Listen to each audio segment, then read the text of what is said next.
2003లో నేను అప్పటికి ఎంటెక్ చేసేసి ఈ సినిమా మీద ఉన్న మక్కువతోటి ప్రయత్నాలు మొదలుపెట్టినప్పుడు నేను వెంగళరావు నగర్లో ఉండి సాధారణంగా ఒక అసిస్టెంట్ డైరెక్టర్గా ఎక్కడ అవకాశం వస్తుందని చెప్పి ప్రయత్నాలు చేసుకుంటున్న టైంలో ఒక 6 నెలలు ప్రయత్నించాను.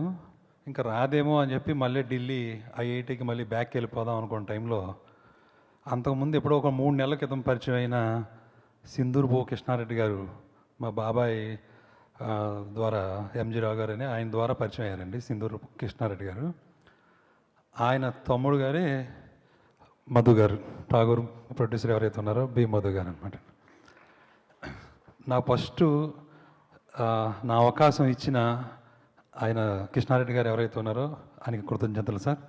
అలాగే ఆ సినిమా నాకు నిజంగానండి, చిరంజీవి గారి సినిమా నాకు తెలియదండి. అప్పుడు నేను ర్యాలింగ్ వెళ్ళిపోయి ఇంక అక్కడి నుంచి అటు ఢిల్లీ వెళ్ళిపోదాం అనుకున్న టైంలో ఫిబ్రవరి 12వ తారీఖు అండి ఆ సినిమా 2003 ఫిబ్రవరి 15 స్టార్ట్ అయింది అన్నపూర్ణ 7 ఎకరాల్లో.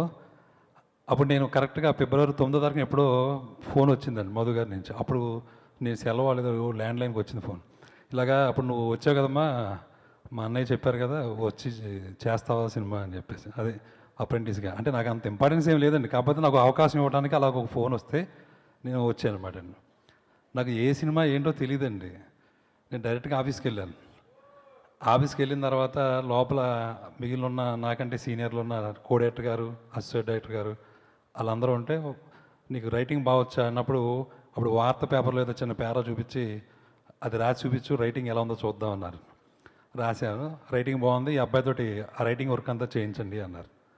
అప్పుడు కరెక్ట్గా ఓ పేపర్ తీసుకుని ఇగో ఇందులో ఉన్నాయని రాసే కాస్ట్యూమ్స్ ఫైల్ ఇది అంటారు దీన్ని అని ఒక అతను చెప్పారు, రవి గారు అని చెప్పి, ఎన్ రవి గారు అనమాట అండి, ఆయన అసోసియేట్ డైరెక్టర్ అనమాట. దానికి రాస్తున్నాం సార్ ఫస్ట్ టైము. అలా చేసినప్పుడు హీరో చిరంజీవి అని ఉందండి. నాకు అర్థం కాలేదు. అంటే నిజంగానే అంత అసలు తెలియదండి నాకు ఏ సినిమాకో దేనికంటే. మా బాబాయ్ చెప్పాడు, ఇలా వచ్చాను ఎంతవరకే. ఇంకోటి ఏంటంటే మధు గారు అనేటప్పటికీ ఆయన ఏ సినిమా ఏంటి అనేది కూడా అవగాహన లేదండి నాకు. అంత పేరున్నా కాదు కదా, ఏ పెద్ద తెలుసున్న డైరెక్టర్లు అంటే అది వేరు, ఇది వేరు కదా అనుకున్నాను డైరెక్ట్గా. ఎందుకంటే అంత 2 నెలలు కూడా నేను ర్యాలింగ్లో ఉండటం వల్ల, నా చదువులో నేను ఉండటం వల్ల అసలు పట్టించుకోలేదు. డైరెక్ట్గా వచ్చి ఆ పేజీ తీసేప్పటికి హీరో చిరంజీవి అంటే నేను అన్నాను ఇమ్మీడియట్ కాల్తోటి, ఏంటి సినిమాకి చిరంజీవా హీరో అన్నానండి. అప్పుడు ఒక అతను అన్నాడండి, చిరంజీవి కాదు చిరంజీవి గారు అని చెప్పేసి. అంటే మీకు తెలియదేముంది, బయట అలవాటు అయిపోయి గుమ్మనంత అలా ఉండదు కదా. ఇది ఎందుకు చెప్పారంటే ఆ గౌరవం అనేది ఏదైతే ఉందో అది తొలి పాఠం నేను నేర్చుకున్న విషయాన్ని ఒక్కసారి మీతో అందరూ పంచుకుందామని ఆ ఒక్క విషయాన్ని చెప్పాను సార్. ఈ కథకు సంబంధించినంత వరకు నేను రూరల్ ఏరియాల్లో ఉన్నప్పుడు కుర్రోళ్ళ యొక్క మనస్తత్వాల్ని అవి కొంచెం అబ్జర్వ్ చేసిన తర్వాత ఎటువంటి ఇన్ఫ్లుయెన్స్లకి ఎటువంటి వాటికి ప్రభావితం కాకుండా తను అనుకునేది ఏంటో దాని మీదే ఆలోచించి మనసుతోటి నిగ్రహంతో ఉండే ఒక కుర్రోడు కథ రాస్తే బాగుంటుంది, అది చాలామందికి ఉపయోగపడద్దేమో, చాలామంది ఆలోచించగలుగుతారేమో అన్న ఒక ఉద్దేశంతో సీతమ్మ వాకిట్లో జరుగుతున్నప్పుడు రాసుకుంటున్నమాట. అది ఇలాంటి ఐడియా ఉందని చెప్పాను. నాకు బాగా మిత్రుడు, నా ఆప్తుడు, నా దగ్గర అసోసియేట్గా పనిచేస్తున్న కిషోర్ అండి. ముఖ్యంగా తన యొక్క కాంట్రిబ్యూషన్ నాకు చాలా ఎక్కువ ఉంటుంది. అతని పేరు ఇప్పుడు తలుచుకోవడం, ఇక్కడ చెప్పడం ఖచ్చితంగా అర్హతమైనదే. ఎందుకంటే ఆయనకి ఈ మధ్యన కొంచెం ఆరోగ్యపరంగా కొంచెం ఇబ్బంది వచ్చినా ఈ సినిమాకి తెలుసండి వరుణ్కి అతను ఎంత కష్టపడుతూ ఉంటాడో.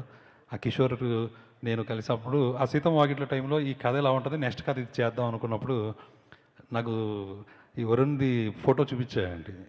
ఈయన బాగుంటాడేమో చూడు, ఎవరో నాగబాబు గారు అబ్బాయి అని చెప్పేసాను.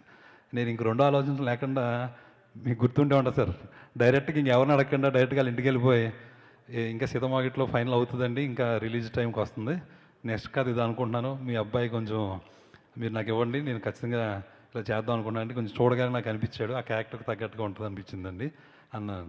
అది ఎన్నో మలుపులు తిరిగింది, అది వేరే విషయం అనుకుంటుంది ఇప్పుడు అప్రస్తుతం. అయినప్పటికీ మొత్తం మీద ఫైనల్గా అదొక రూపు దాల్చుకొని ఆ అబ్బాయి ఆ సినిమాకి హీరోగా ఉండి ఏదైతే అనుకున్నానో, ఎలాంటిదైతే నేను కథకు ఎక్కించాలనుకున్నానో దానికి పూర్తిగా తను ఫిట్ అయ్యి ఇప్పుడు ఈ రోజున ఇంతమంది టెక్నీషియన్లు, అంటే ఒక ప్రాజెక్ట్ని మనం తీసుకొచ్చేటప్పుడు ఎన్ని ఈగోలు దాటాల్సి వస్తుందో, ఎంతమంది ఎన్ని రకాల ఫీలింగ్స్ని దాటుకుంటూ రాస్తూ ఉంటాం. అవన్నీ భరించి ఉంటారు వీళ్ళందరూ. సభాముఖంగా వీళ్ళందరినీ ఎక్కడైనా నేను నొప్పించుంటే ఒకసారి అందరికీ క్షమాపణలు చెప్పుకుంటా, అదే టైంలో కృతజ్ఞతలు కూడా తెలుపుకుంటా. విరిసిన పూమాలగా